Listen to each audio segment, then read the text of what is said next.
After an entire season of brutal Sunday after Sunday battles, the whole race for the NFL's most valuable player came down to just one single number: 5.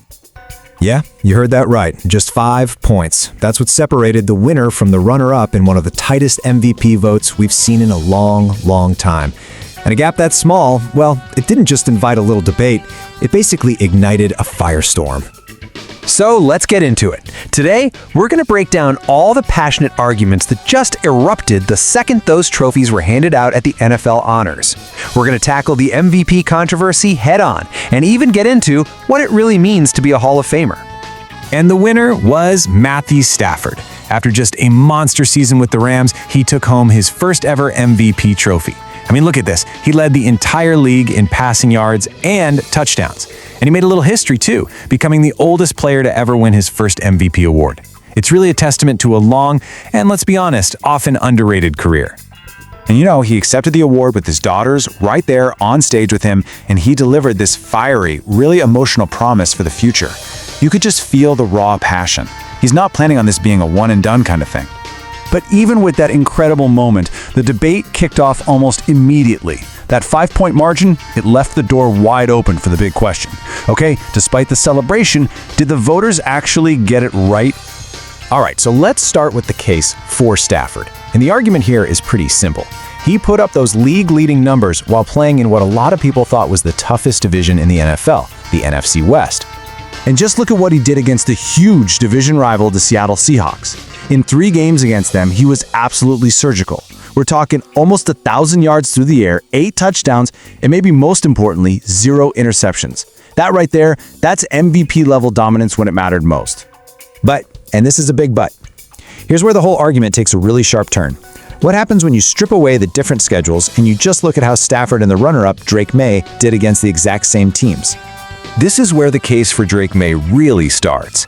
Against those common opponents, Maye was a perfect 6-0. Matthew Stafford, 4-2. That's not a small difference, that's a pretty significant one. And the gap wasn't just in the win-loss column. In those same games, Maye's QBR was almost 85, while Stafford's was way down in the mid-60s. A massive 20-plus point difference in a key stat like that, it just screams that Maye was playing more effective football in those head-to-head matchups. So at the end of the day, this wasn't really just about stats. It was about philosophy. The voters had to choose. Do you go with Stafford, the pure pocket passer whose value comes from that cannon of an arm? Or do you pick Maye, the dynamic dual-threat guy who can beat you with his arm and his legs? And here's the final piece of the argument for Maye, and it's a big one: the supporting cast. The feeling is that he put up his incredible numbers without having superstar weapons like a Puka Nacua or a Devontae Adams. He was the one elevating the talent around him. Okay, so while that MVP debate was raging, the NFL Honors also took some time to celebrate some of the league's unsung heroes. It was a nice shift, moving the spotlight away from the QBs and onto the architects and protectors of the game. First up, Coach of the Year went to Mike Vrabel for what was just an incredible turnaround. I mean, he took the Patriots from just 4 wins all the way to the Super Bowl in his very first year. He just edged out some other really strong contenders, like Ben Johnson for the amazing job he did in Chicago. But one of the most heartfelt moments of the whole night came from a brand new award. And former Pro Bowl center Jeff Saturday, he just captured the feeling perfectly. You can just hear the real, genuine passion in his voice for the guys who battle in the trenches. And the first ever winner of that Protector of the Year award, which honors the league's best offensive lineman, was Joe Thuney of the Chicago Bears. It was just a fantastic recognition for a guy who was an absolute cornerstone of that team's surprise success. And an award like this is just so important.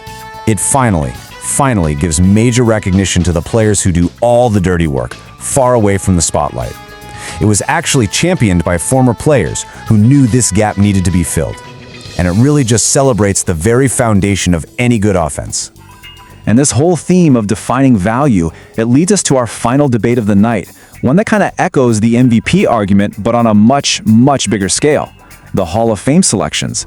It really forces you to ask, what truly defines a legend? And the lightning rod for this whole debate, for the second year in a row, is quarterback Eli Manning. He was once again passed over for the Hall of Fame, and it just sparked a furious discussion all over again about his legacy. The case for Eli is, it's almost mythical. It's built entirely on his legendary postseason heroics. 2 Super Bowl rings, both won by beating Tom Brady's Patriots. He has playoff wins against legends like Favre and Rodgers. Get this, 7 of his 8 playoff wins came on the road. That's absurdly hard to do. And in those 2 Super Bowl runs, 15 touchdowns and just 2 interceptions. That is the literal definition of clutch. But, and here's the other side of the coin, the case against him is just as strong. It focuses on the other 16 weeks of the year.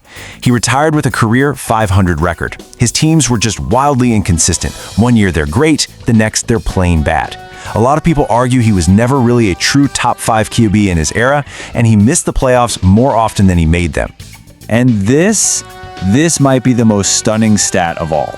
Eli Manning is the only eligible quarterback with over 50,000 career passing yards who is not in the Hall of Fame.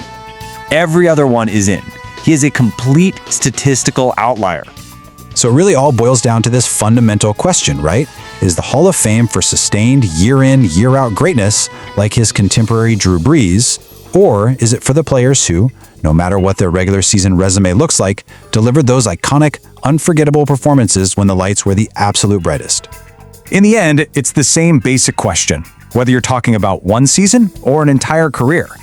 Is a legacy earned through consistent, week-to-week dominance, or is it forged in those few incredible, unforgettable moments?